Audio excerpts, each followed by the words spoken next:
ఆస్తి కాజేయాలనే దురాశ చివరకు రక్తపాతానికి దారితీసింది. భూములు డబ్బుల కోసం మానవ సంబంధాలనే మర్చిపోతున్నారు. భూమిని తన పేరిట మార్చాలంటూ అల్లుడు సొంత అత్తను హత్య చేసిన ఘటన సిద్దిపేట జిల్లాలో కలకలం రేపుతోంది. సిద్దిపేట జిల్లా కొండపాక మండలం తిమ్మారెడ్డిపల్లికి చెందిన రాములమ్మ రాజీవ్ రహదారి పక్కన చిన్న హోటల్ నిర్వహిస్తూ కుటుంబాన్ని పోషించుకుంటుంది. కష్టపడి కూడబెట్టుకున్న ఆస్తితో పాటు రాములమ్మ పేరిట 2 ఎకరాల వ్యవసాయ భూమి ఉంది. తన కూతురుని ములుగు మండలం తునికి బొల్లారం గ్రామానికి చెందిన జీవన్ రెడ్డికిచ్చి వివాహం చేసింది. వివాహం జరిగినప్పటి నుంచే ఆ భూమిపై కన్నేసిన అల్లుడు జీవన్ రెడ్డి భూమిని తన పేరుపై రాసివ్వాలని రాములమ్మపై ఒత్తిడి తెచ్చేవాడని, అత్త అల్లుడి మధ్య తరచూ ఘర్షణలు జరుగుతుండేవని స్థానికులు చెప్తున్నారు. తాను బ్రతికుండగానే భూమి ఇచ్చేదే లేదని చెప్పడంతో జీవన్ రెడ్డి లోపల కక్షను పెంచుకుని మంగళవారం రోజున పక్కా పథకం ప్రకారం మరో 3 వ్యక్తులతో కలిసి అత్త ఇంటికి వెళ్లిన జీవన్ రెడ్డి ఎవరికీ అనుమానం రాకుండా ముందు వైపు తలుపు మూసివేసి టవల్తో రాములమ్మ మెడ బిగించి హత్య చేసినట్లు తెలుస్తోంది. సమాచారం అందుకున్న కుకునూరుపల్లి పోలీసులు ఘటనా స్థలానికి చేరుకుని ఆధారాలు సేకరించారు.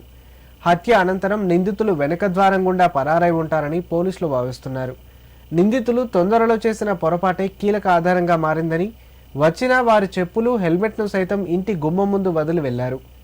కుటుంబీకుల ఫిర్యాదు మేరకు కేసు నమోదు చేసి నిందితులను పట్టుకునేందుకు ప్రత్యేక బృందాలతో గాలింపు చర్యలు చేపట్టారు.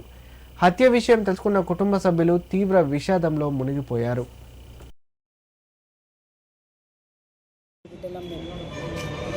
అయితే ఇద్దరు పెళ్ళిళ్ళు చేసిండు. డాడీ చనిపోయింది ఫస్ట్, తర్వాత అమ్మ కష్టపడి ఇద్దరు పిల్లలకు, నాకు 2 పిల్లలు, చెల్లెకి 2 పిల్లలు, ఇద్దరిని బాగా చూసుకుంది. 2 అల్లుల్ని కూడా కన్న కొడుకులు లెక్క చూసుకున్నది.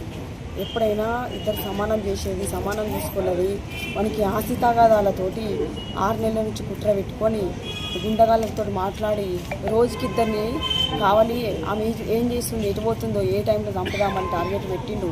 6 నెలల నుంచి నిన్న టైం దొరికించుకొని ఒక 3తోటి ఎంట్రీ అయ్యి 4 వ్యక్తులు లోపలి పోయి మొత్తం మెయిన్ డోర్ పెట్టేసి నోట్లే తువ్వాల పెట్టిండు. ఫస్ట్ నోరు మూపించి 2 మొత్తం తువ్వాలతోటి బొండకాయ విసికిండు. బొండకాయ మొత్తం ఇట్లా తువ్వాల పట్టేసి బిర్రుగా అన్ని చంపేసి బెడ్ మీద తీసుకొచ్చి బెడ్షీట్ లెక్క కప్పి నాకేం తెలియకుండా అని బయటకు వచ్చి మాకు ప్రచారంతో దొంగలు పడ్డారు, చెవులు కోసేసిర్రు, ఇట్లా మాకు ఫోన్లు చేసిర్రు, వేరేటోళ్ళని మాకు అబద్ధం చెప్పిండు. సీసీ కెమెరాల్లో దొరికిండు మాకు. మా మరిది జీవన్ రెడ్డి మా మరిది. వానికి ఆస్తి పిచ్చి, వానికి ఆస్తి కావన్నట. ఆస్తి అడిగితే ఎప్పుడో ఇచ్చేద్దాం కానీ వానికి ఏం కుట్ర పెట్టుకుంటో, వానికి ఏం నాశకాలం పుట్టిందో మా అమ్మని మొత్తం కుట్ర పెట్టుకొని పగతోటి ఆస్తి తగాదాలతోటి పంచాయతీ పెట్టుకున్నాడు. ఇట్లా 6 నెలల చేయబట్టి వాళ్ళతోటి ఎప్పుడున్నా మాకు ప్రాణం కాలే. వాళ్ళు ఎట్లయినా శిక్షించాలి.